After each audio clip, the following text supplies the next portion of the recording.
then your answer is D. Then you can decide. Okay. So quantity A, how much given? Let's do it all together. Is given mod of A minus 1, correct? No? And the quantity B is given mod of A, then minus 1.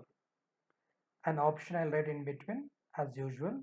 This is called setting up the question paper, the rough sheet. Okay. The condition is given A must not be 0. There is only one condition. So let's A equals 1. Assume A equals 1. How much will get here? 0. 0, no? Right? What about here I'll get? Again I'll get 0. Means both are equal, which means A and B got eliminated. Now this is not only the possibility, no? I can assume other number. Let's say assume A equals minus 1. Why not?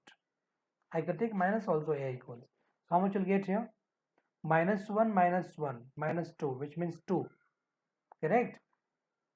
If he comes out from the mod, we'll get 2 only, no?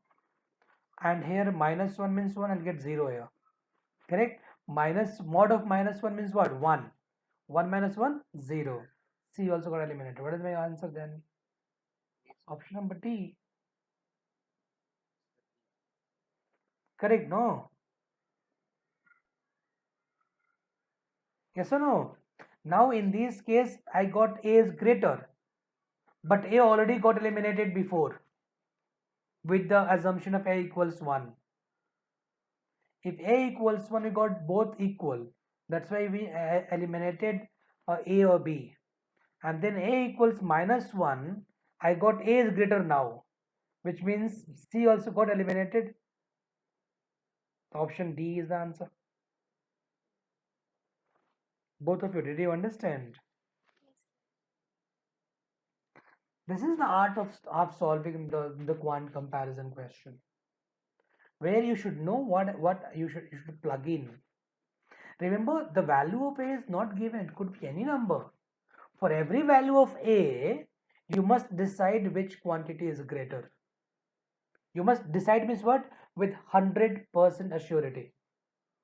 But you can't do assurity, but because once you plug in a different number, I'm getting different answers, which means option number D. I cannot say with 100% surety that my answer is quantity A or quantity B, or both are equal for every value of A. Right? That's why we are assuming it different numbers so that we can eliminate the options.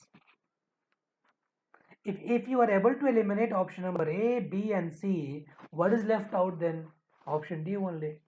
And that is my answer here. Making sense, both of you?